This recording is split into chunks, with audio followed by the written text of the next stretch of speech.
Alright, YouTube, it is the Bat Nerd, and I am back with another Bat Nerd Reviews, and today I'm reviewing, yes, you guessed it, The Flash. So, this is, based on the DC comic book characters, directed by Andy Muschietti.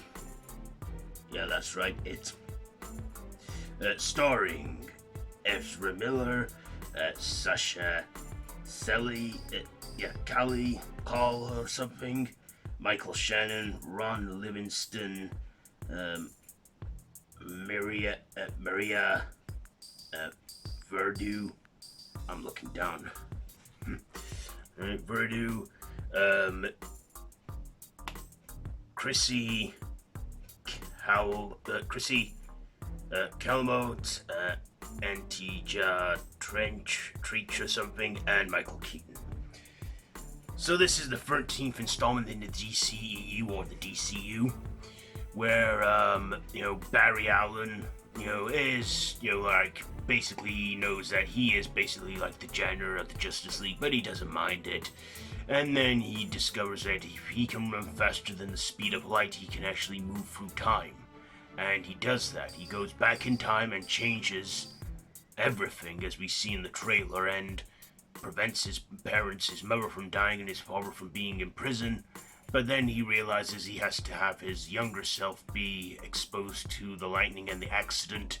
And when he returns to, basically he goes back to the events of 2013 and makes the discovery that he has made a huge paradox and has changed the whole of the future, and is in a timeline where superheroes do not exist. Well, no Superman, no Wonder Woman, no Aquaman, no Cyborg. And basically General Zod is coming to, terraform Earth, and he eventually, does discover that there is a Batman in that timeline, and it is Michael Keaton's Batman 89, as we all like to call him, and then they find a Kryptonian girl, which they thought was Kal-El, but is Kara, Superman's cousin, and she's Supergirl, and basically they all team up to fight the evil Kryptonian, Zod, and try and repair the timeline, and basically, Barry has to make some difficult choices to, set things right. So, that's the story there. So what did I like about this one? Well, this movie was 2 hours and 24 minutes, but it didn't feel like that. It actually felt, well, like I say, it didn't feel like the long 2.5 hours or 2 hours and 20 minutes. So it was clearly a sign that I was enjoying it. So I liked the story. I thought Ezra Miller, he isn't very well liked nowadays because of the stuff he's been getting up to in the public eye, but he was okay in this, playing Barry Allen the Flash. He delivered some good comic relief and a good double performance. I also liked Supergirl. She was very beautiful in this, and she was not in the movie as much as you think she would. She was in pretty much a full half of the movie before we get to her. Also, we get Ben Affleck as Batman. We get a cameo from, Gal Gadot as Wonder Woman, as this is like the DCEU that we all know so far from the last 10 years. That all changes when he goes back and makes a simple change in his past. And, so it clearly didn't bore me, this movie. It was very entertaining and very, full-on action, pretty much throughout. And I can see what James Gunn meant when he says they're going to use the Flash to reboot the DCU. So, yeah. Also, the end. Oh boy, the end. I think it is just some crazy-ass joke that they're doing here, because I was like, whoa! I won't give any spoilers away here, but do go watch it if you want to know what I'm talking about. And those who have seen it, please don't go posting any spoilers in the comments. I want to keep this review spoiler-free. for those who have not seen it yet. But I loved Michael Keaton as Batman. He is just so good. He had his costume updated a bit, but still, the recognizable, costume that he wore back in 1989 and 1992 Batman movies that he did with Tim Burton. Of course, his Alfred wasn't alive because the actor is sadly dead. But Michael Keaton, after 30 years, he still got it. He's old, but he still had it, and I enjoyed his time on it.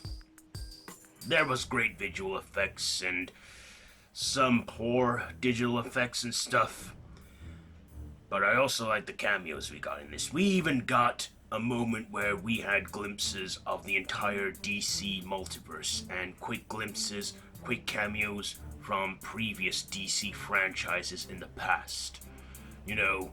Like for the first time in so long, classic DC franchises make a brief cameo in a whole scene, and also movies in DC that never was. Yes, like I said, I'll keep it spoiler free, but if you know what I mean, there is a DC movie that never happened, but we get a good look at what could have been. I'll leave it there.